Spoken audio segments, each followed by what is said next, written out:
Hello, I'm Jeff Phillips, and thanks for tuning in this week. If you like superfoods and superfruits, today's guest will be very entertaining to you. Today I have Roger, and he is an elderberry enthusiast at Norm's Farms. And Roger, welcome to the show. Thanks, Jeff. Thanks for having me here today. Yeah, why don't you tell a little bit more about yourself to the viewers here? Well, my wife and I started our business called Norm's Farms, and we're all about elderberries. Everything we do is all about elderberries. So we make several products. Each of them have elderberries in them. We have elderberry jelly and jam. We create a juice and an herbal cordial. But we're also a nursery too, Jeff, and we can supply plants to people if they're interested in growing them in their backyard. But we also have a commercial nursery too for large growers. If somebody wants to put out some acreage of elderberries, we can help them that way too. Okay. Well, why don't you tell myself and the viewers, what are some benefits of an elderberry? Well, an elderberry is a great functional food, Jeff, and one of the best things about elderberry is they are nutrient dense. They're just packed with all kinds of great things that we need in our everyday diet. They're full of antioxidants. They probably have more antioxidants than just about any fruit. High in vitamin C. They're a strong immune support booster, antiviral, anti-flu, and they taste great. Good for you. Wonderful tasting. Okay. Well, I'm peeking around the corner and I see you have a sample or so. I wouldn't mind trying one. We got a little bit here, and this is actually out of your very own refrigerator, Yes. as I understand it. So here's a little sample for you to taste. Okay, let me give it a try.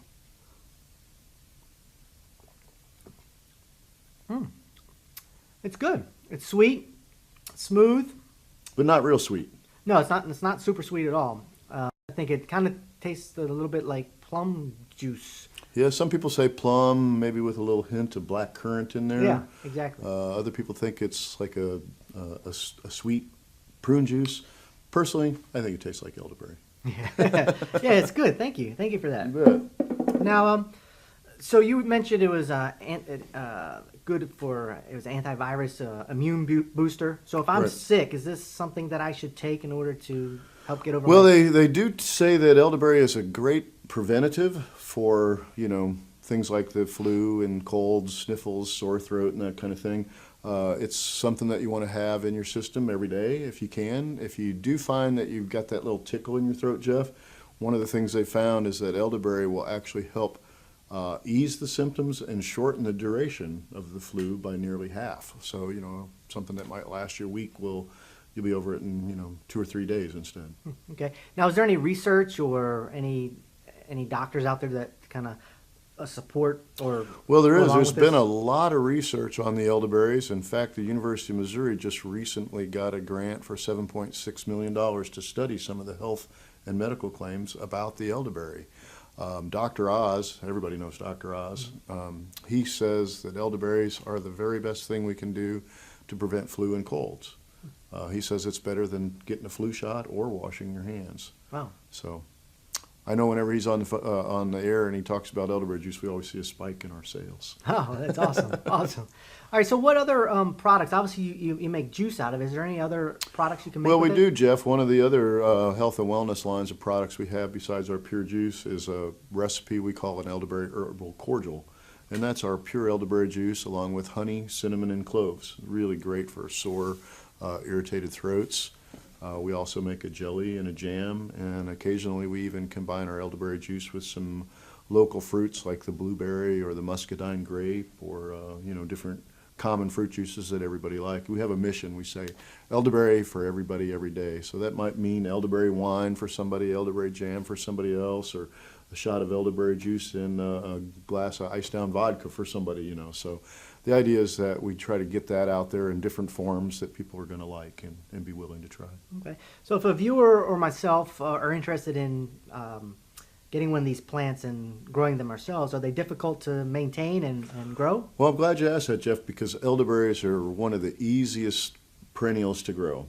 People always talk about, xeriscaping and using native plants in the landscape. Well, elderberry happens to be one of the best choices not only for the natural landscape, but it's a great plant to have for your own personal medicine chest. The berries are very easy to work with as far as making things from them. They're easy to turn into jams and jellies. They can be baked into pies and muffins and that kind of stuff. We've even got a lot of recipes on our website too. Like for June, as an example, we did an elderberry barbecue sauce for a Father's Day recipe. We also have elderberry thumbprint cookies, which is something that mothers and daughters really love to do together. We have a elderberry chutney, elderberry apple chutney. We have a recipe for an elderberry apple blueberry crisp, fun stuff like that. And these are all free, available on the website. Wow, fantastic. Well, I want to just backtrack a little bit. Where, as far as the plant goes, is it pretty? Is it heat resistant? Does it take a lot of watering? What zone does it like to live in? Elderberries grow all over North America, so there's really hardly any places where they won't grow. They're long-lived perennials. They'll live for 25 to 50 years. They are naturally disease and insect resistant. They're drought tolerant. The one thing you got to watch, though, in hot, dry years, your yield is going to go down. So if you're in a climate where the summers are hot and dry, if you can provide plenty of moisture to them, you'll ensure yourself you get a lot better harvest that way. The berries will be plumper and juicier.